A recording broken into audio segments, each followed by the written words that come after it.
Begin tonight with the dire situation gripping Somalia. More than 6 million of Somalis are struggling to survive each day. Their need for food aid is beyond critical as a withering drought kills off livestock. The United Nations World Food Programme warns half of the Somali population is on the verge of famine. The government has declared the drought a national disaster, and the UN says it could become the largest humanitarian crisis since 1945. The drought has also shriveled grass and dried up water holes. The nation's harvest has dropped by more than 40%. Close to 3 million people cannot meet their daily food requirements and require urgent humanitarian assistance. Another 3.3 million Somalis need livelihood support to keep them from sliding into crisis. Now, the World Food Programme has started a new kind of feeding program in Somalia. A new mechanism using a digital card, a card that we are all very familiar with in the modern economy. It's a card which the World Food Programme is loading with funds that allow the most vulnerable family access shops across Somalia. A network of 700 shops has been established. Well, the Somali government says 110 people have died in southern Somalia in the last week from famine and diarrhea as a result of the drought. While piracy has returned to the high seas off the coast of Somalia, pirates who hijacked an oil tanker with 8 Sri Lankan crew on board are demanding a ransom for the release of the vessel, according to the European Union Naval Force. The pirates seized the Comoros flag tank on Monday, the first such hijacking in the region since 2012. They took it to the port of Alula in the semi-autonomous northern region of Puntland. The ship was carrying gas and fuel and was not registered with the Maritime Security Center for the Horn of Africa, which registers and tracks vessels in the region. That's according to the aid group Oceans Beyond Piracy. The group says the vessel was preparing to go through a route known as the Socotra Gap between Somalia and Socotra Island, which vessels often use regardless of the piracy risks to save time and cost. Not too far from there, Ethiopia has declared 3 days of national mourning for victims of a landslide at a trash landfill site in Addis Ababa. Flags flew at half-staff on Wednesday as the government announced that the death toll from Saturday's disaster had risen to at least 72 people. On Tuesday, at least 17 bodies were recovered from the site and buried at the nearby Abune Arigawi church. Hundreds of grief-stricken family members attended the burial. Hundreds of people live on the dump site, the city's only landfill. Some of the victims had scavenged for food and items that could be sold, such as recyclable metal. The landslide destroyed dozens of homes. Well, now, for more on the landslide tragedy, I'm joined by VOA's Salem Solomon. Hello, Salem. Thanks for having me. Good to have you again. Now, really a sad story from Addis Ababa. We've been following this. Question that everybody's asking is, how did we end up having hundreds of people living right under a mountain of garbage? Mm-hmm. So, in Addis Ababa, one of the largest cities, this landfill, Koshe,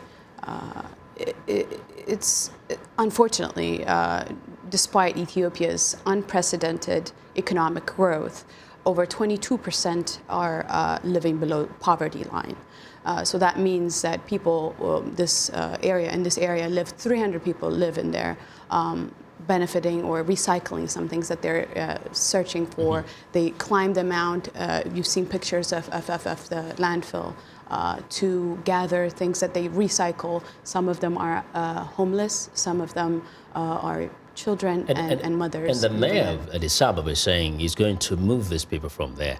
Now, how were they allowed in the first place to stay there, and where will they be moving them to? Opposition parties actually pointed to this fact that administration itself dumps trash in this area. They see that people are living on the edge of it or around it. And so to come and see and say that, oh, we're moving them now when this kind of tragedy happens was very controversial. But just to point out that this has been going on, this kind of accidents, a small scale, but they've had accidents in the past before. But the government is saying now that we're not really going to delve into why we didn't react, why they they allowed them to be there in the first or to place. be there in the first place. But opposition members have criticized the government for negligence. We're talking about 500 people climbing the mound to look for, scavenging for things that they can recycle and live off of it. But over 300 people live in that area. This place has been around for 50 years. 50 years. One of the victims that we talked to, a grandmother returning to her home, she's lived there for 30 years.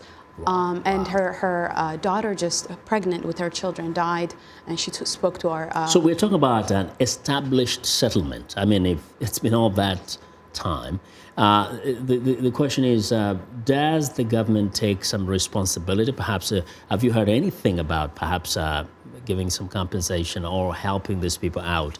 Because this is where they've lived, that's home for them. Yeah, the communications, the spokesperson for the government spoke to our Amharic service yesterday because they were getting a lot of flack for some of the comments that came out saying that the cause was the squatters, or some comments were coming out. So he wanted to set the record straight. He said, I was explaining what's happening on the because he blamed the people. Exactly. Yeah. Well, there were reports that they said that they blamed the people. But the reasons are not really clear right now because there are so many other components.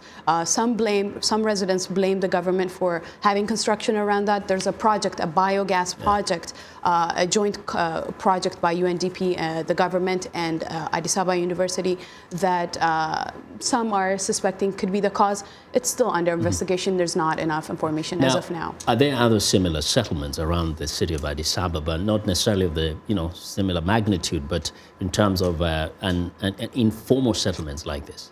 I mean, as I said, Addis Ababa has a lot of people live in the city below poverty line. If I cite World Bank records of 2015, there are less than half of the residents in the city have reliable, clean drinking water.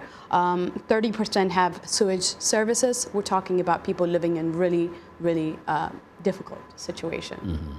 And the numbers, very quickly, you hear they're still going up, the death toll, right? Well, some reports are saying 82, but it's conflicting. But the government said it's still 72. Usually when things like this happen, numbers fluctuate. It's still, give and take. Just yesterday, randomly, a reporter that we talked to said 20 people were found dead. So there's conflicting numbers, but they're saying it's 72 as of now. Yeah, we just hope they don't go high, and we know there are people in hospitals. Well, thanks a lot, Salem. Thanks for having me. Giving us the updates. Well, Salem Solomon of The Voice of America.